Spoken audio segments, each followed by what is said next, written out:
action for another day of the week. Welcome to a special St. Patrick's Day edition of Chasing That Paper, the Friday edition of the show.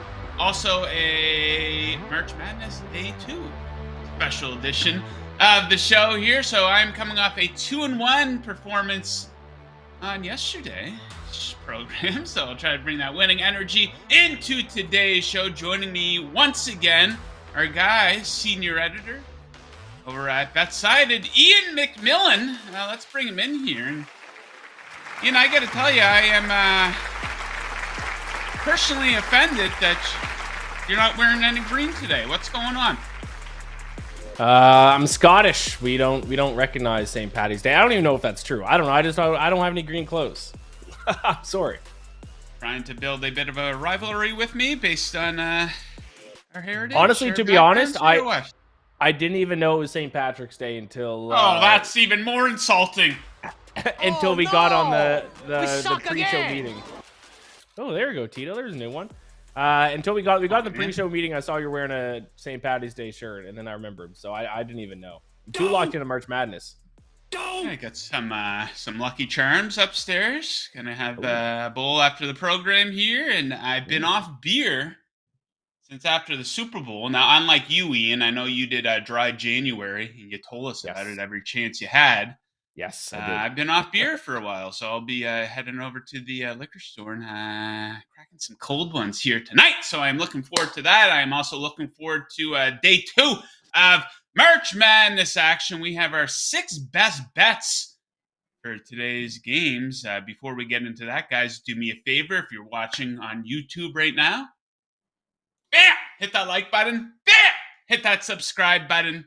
Makes our content much easier to find here at VegasInsider. We got a lot of great content here. I got you covered for all your March Madness betting needs. Okay, so let's get right into that action. My first best bet of the day. I'm going to go with UConn, -9. Somewhat of a big favorite here. I love them to cover this number versus Iona. So let's get right into this one. The biggest edge in this game could be UConn's offensive rebounding, which we could see lead to plenty of second chance points. They're number 1 in the nation in offensive rebounding percentage. And this is huge because Iona, 261st in opponent offensive rebound percentage versus a bunch of bum schools. Huskies, by the way, 31st in opponent offensive rebound percentage. And the Huskies are great on both ends of the floor. One of just 4 teams ranked in the top 20 in Ken Palm's offensive and defensive efficiency metrics. Far and away the greatest competition Iona will face this season. A bit of a fun trend here. They are perfect against the spread in non-conference matchups. They've been money against the spread all season long, covering at 65.6%. But they've been especially strong versus non-conference opponents at 10-0-1 against the spread. Give me the Huskies to get off to a strong start here today. All right, Iain, what's your first bet? Yeah, I didn't go with any total bets yesterday, and I went 1-3 with the picks I gave out on the show here. So I got to turn things around. Let's go with a total bet to try to get some momentum. It's Vermont. It is a Marquette. It is the over 143 that I like in this one. Let's start things off by looking at the 3-ball. Neither team can defend the 3-ball. Vermont ranks 225th in opponent 3-point field goal percentage. Marquette ranks 258th, and that's important because both teams are 3-point shooting teams. They rank 47th and 66th in 3-point shot rate, so they both shoot the 3-ball a ton, but neither of them can defend it. You also have to note Marquette plays a pretty fast pace of play, ranking 31st in the country in field goal attempts per game. Now, Vermont does not play at a fast pace, but I'm hoping with Marquette being the favorite, they can dictate the pace and make Vermont play a little bit quicker than they normally do. And also, let's take a look at floor percentage, which, if you don't remember, it is the percentage of a team's possessions that result in at least 1 point being scored. This stat is important if you want a team to hit the over, and they're 25th and 79th in that stat in floor percentage. So I like the Vermont Catamounts, the Marquette Golden Eagles, over 143.5. Okay, right back to me for another total bet. Actually, my favorite bet of the day. We got Florida Atlantic taking on Memphis, a total 152.5. I absolutely love the Give me the under. This one, so let's dig into it. The Owls great at protecting the rim. 12th in the nation in opponent 2-point shot percentage. So that's a great data point to support this bet because Memphis is much more dependent on scoring closer to the hoop. They don't throw up a lot of threes, 334th in 3-point attempts per game. And check this out. Florida Atlantic, they love to jack up threes, 20th in attempts per game this season. And guess what Memphis does well? That's right. They're great at defending the three, 28th in opponent 3-point percentage. And with the season winding down, we've had higher stakes games, which has resulted in lower scoring games for each of these teams. 6 of Memphis's last 9 games have gone under. Average combined score of just 129.5 in those games. For Florida Atlantic's last 6 have gone under. Average combined score 140.3. Beautiful marriage of stats with a couple of trends here. Give me under 152.5. All right, Ian, next up, what are we looking at? Next up, I'm looking at the 12v5 matchup between Miami and Drake. And I'll be honest, if you're looking to fill out a bracket and you want to take an underdog, I do kind of like Drake, but we're not talking about brackets here. We're talking about point spreads. And I think this spread is a little too short. I don't think the U is getting enough respect in the betting market in this game. So I'm going to take Miami -2 in this one. Yeah, I know producer Tito's wearing a Miami polo today, or a Miami pullover. So he will also be cheering for the U. Miami, one of the best shooting teams in the country this season, 20th in effective field goal percentage. And you also have to note that Drake has had some ugly losses this season. They had a 30-point loss to Richmond, an 8-point loss to St. Louis. They had 5 other losses to teams inside their conference, which is not a strong conference.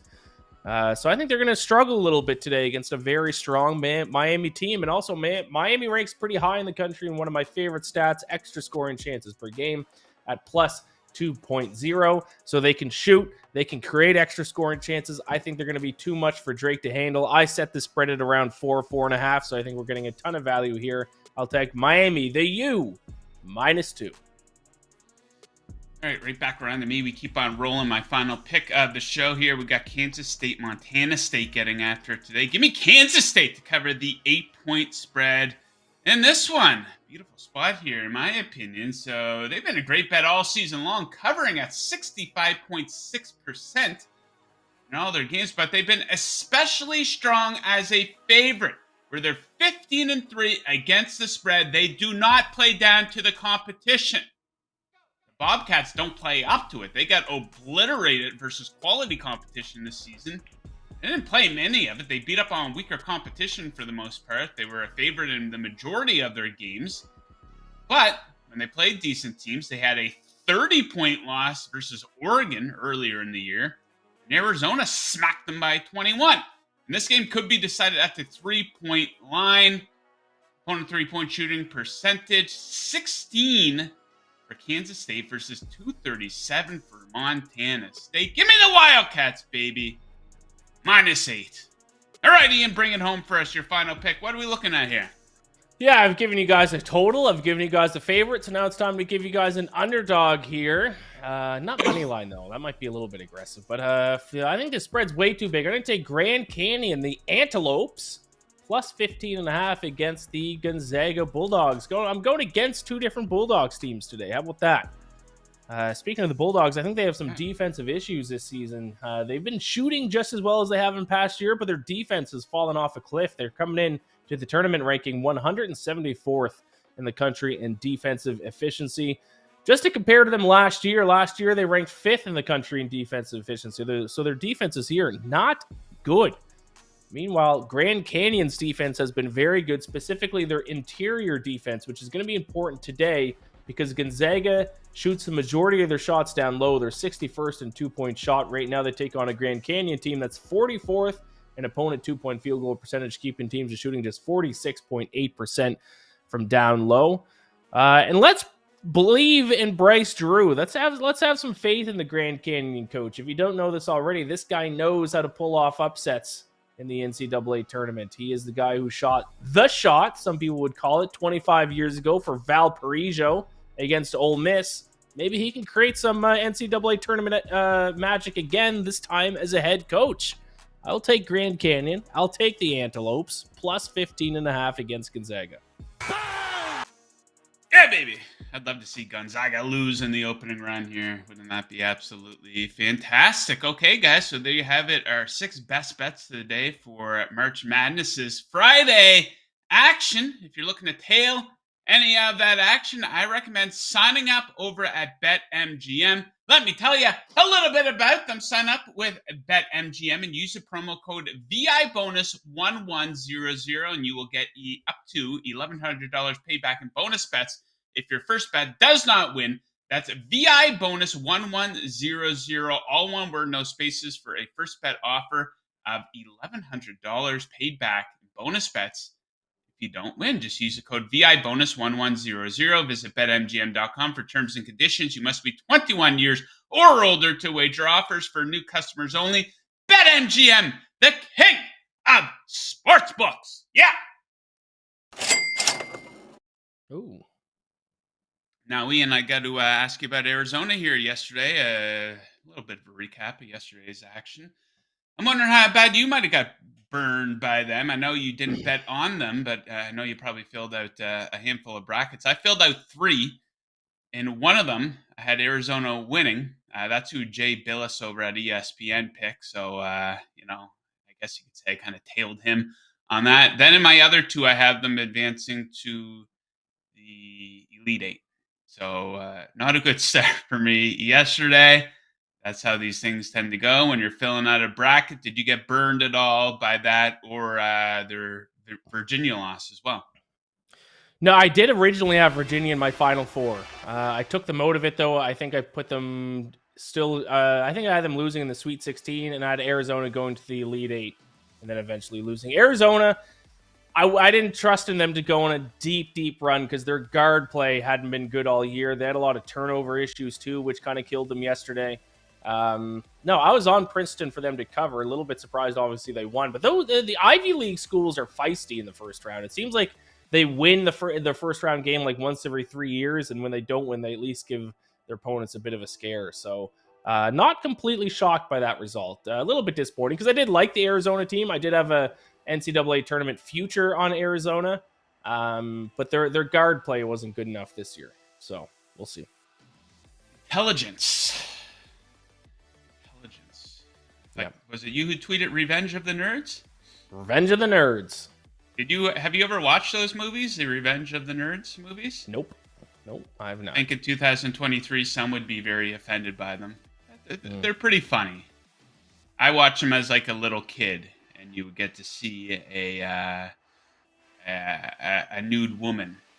As a young child, that was a pretty big deal, right? So I'd recommend to you and producer Tito to check out. I think there's 3 Revenge of the Nerds movies. They're kind of funny, college humor, I guess you could say.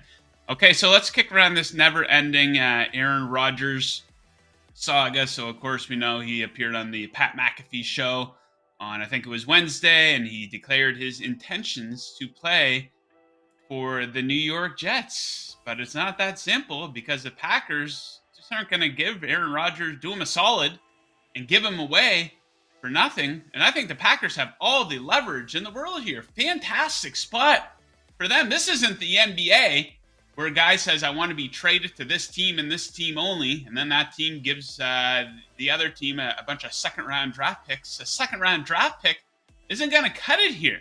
And why would it for the Packers? They're not going to give away a first ballot Hall of Famer for basically nothing, even though he has he might not have a lot of time left in his career. But I think the Packers are like, all right, we're committed to going with Jordan Love. We're not just going to give him away. The Jets, by the way, 6th best odds to win the Super Bowl right now, which we know I think is completely insane. And the situation here for the Jets is they're going to have to overpay to get Aaron Rodgers, which is going to hurt them long term. They got to give up multiple ones. They got to at least give up 1 first-round draft pick here. So, Ian, how do you see this coming together? Do you think the trade's going to happen soon? Do you think maybe? Possibility? Doesn't happen at all? I don't know about happening soon. I think it does have to happen, though. I think both teams are kind of handcuffed into this position. I mean, the Packers aren't going to just hang on to Aaron Rodgers for him not to play and they don't get anything out of it. They got to get something out of this whole thing because it seems like they moved on. It seems like Aaron Rodgers has now moved on. So they got to get something for him. But they have the power in this deal, so they're going to wait a while. I actually wouldn't be surprised if the deal goes down on like draft night, possibly next month. That could be something to look out for, but I think the deal will get done. Aaron Rodgers will be a Jet. And yeah, so when the Aaron Rodgers news was starting to break that he was going to probably end up a Jet, I jumped on the Jets to win the Super Bowl at 25-1. Those odds are all the way down to like 13-1. The value is gone. As much as I do believe in the Jets, I actually like them a lot with Aaron Rodgers. You wouldn't find me betting on them at like 13-1, 14-1, whatever they're at now. So I would stay away from that. You had to jump on it when the odds were still 25-1. It's gotten a little ridiculous. 13-1, and I'll say it once again. Have you seen Aaron Rodgers playing a big game lately? Hasn't gone very well, has it? I would love to see another team swoop in here and make the Packers an offer they can't refuse, and maybe something Aaron Rodgers could get on board with. That would be absolutely hilarious. Could you imagine the quarterback room the Jets would be stuck with then? Very entertaining stuff. Okay, let me tell you guys a little bit about the Vegas Insider app right now. It gives you all the major sports betting odds at your fingertips, along with picks and expert breakdowns. If you want more Vegas Insider content like our shows, videos, and podcasts, you can find it all on the app in the media section. Download the Vegas Insider app on Apple or Android. Bet better with the Vegas Insider app. Quick reminder to you guys, we want to know what you guys are on tonight and for the weekend and for Major League Baseball futures and whatnot. I'll get to that in a moment, but I wanted to throw this out. Poll of the day up on the Vegas Insider Twitter feed. Which big underdog in March Madness are you taking today? Of course, Ian on Grand Canyon, 15.5. Big number to cover. Anything else there appeal to you or something that you're specifically going against, Ian? I'm on 3 of those underdogs. I'm on Kennesaw State, Fairleigh Dickinson, and Grand Canyon. Although I'm a little bit concerned about Fairleigh Dickinson because they have Zach Edey, who's like 7'3", and Fairleigh Dickinson's the shortest team in the NCAA tournament, so he might just tower over everyone.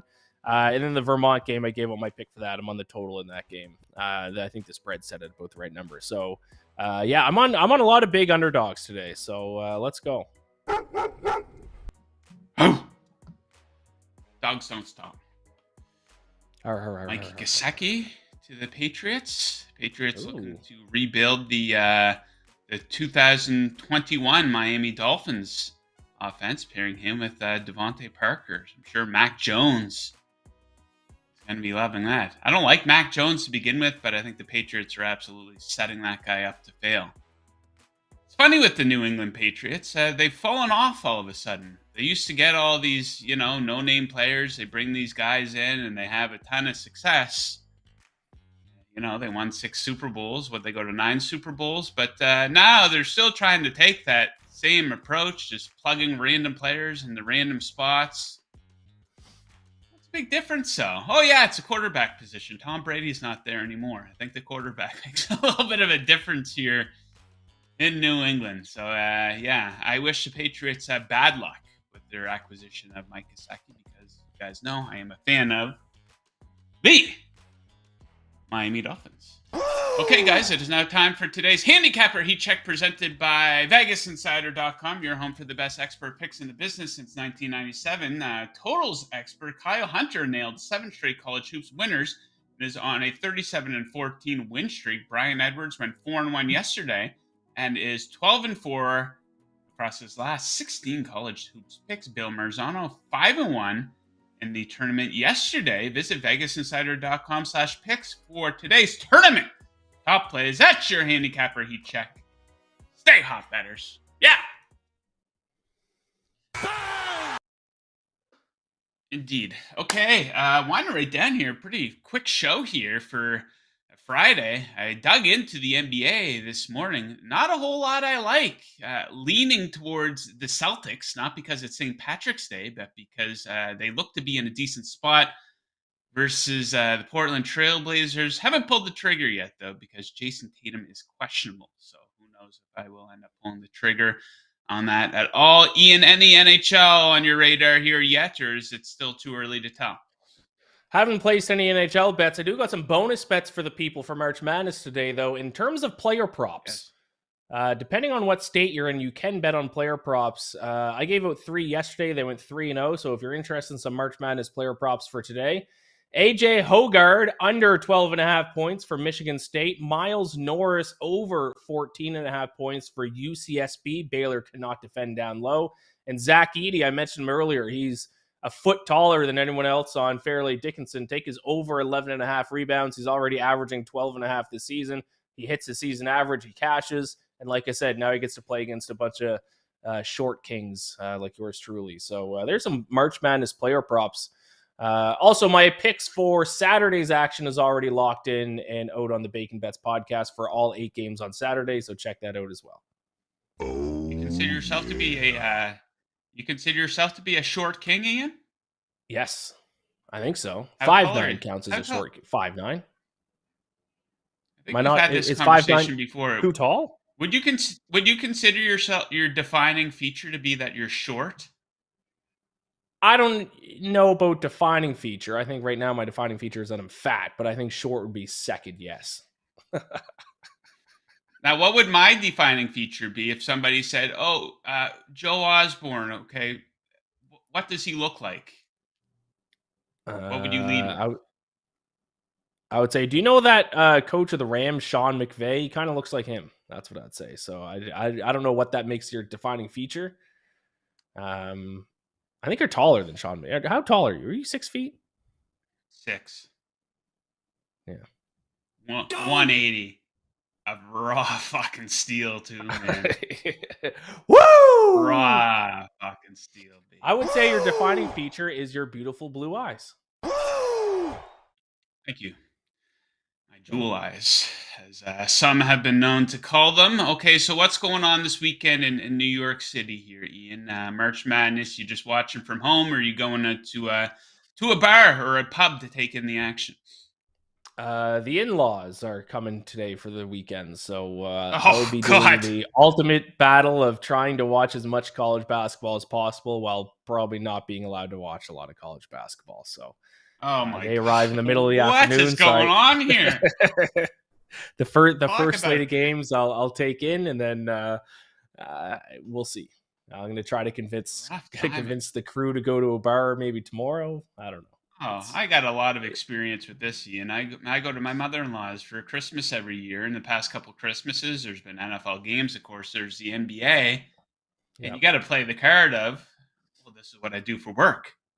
So I got to pay attention to it. You know what I mean? Yeah. I'd be doing the whole... I'm going to be fighting the next couple days. I'd be doing the old... well, they want us coming into the office today. And it is March Madness, so we got to stick around, and we're following the results. So I'll be back around 1 a.m. You should be playing it. It's not too late. We got a couple hours here before tip-off. Okay. Anything else going on over at BetSider or with your podcast that you want people to check out?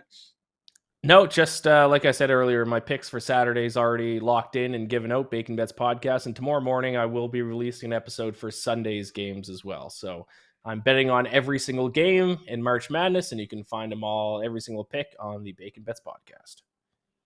Also, check out my bacon review yesterday. Big time bacon review yesterday.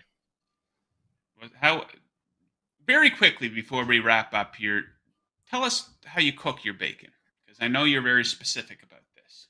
As slow as possible. I do it on the stovetop. Some people do it in the oven. I don't blame the people who do it in the oven, but I do stovetop. I put it on its lowest setting, and it takes around between 45 minutes to an hour to cook.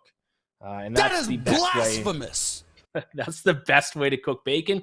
I will say, if you do like your bacon more crispy, which if you do, you're a Neanderthal, but if you like bacon crispy, the air fryer is a good option, but the air fryer makes it a little bit too crispy for me. So I like it stovetop, lowest setting possible, 45 minutes to an hour.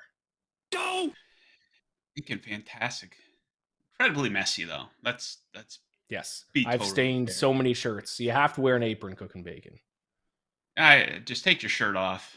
That's Or how you do build that, yeah. character. You get those burns popping up. Ooh. The frying pan. Okay, so there we have it. We thank Ian for joining us for another episode of Chasing That Paper. He will be back with us, of course, on Monday, where we will recap everything that happened over the weekend. Who knows? Aaron Rodgers might be a Jet by the time we get here on Monday. We thank you, dear viewer, for checking out the programs this week. Best of luck with your bets today and tonight, unless, of course, you are fading us. And as always, keep chasing that paper. Woo! Yeah!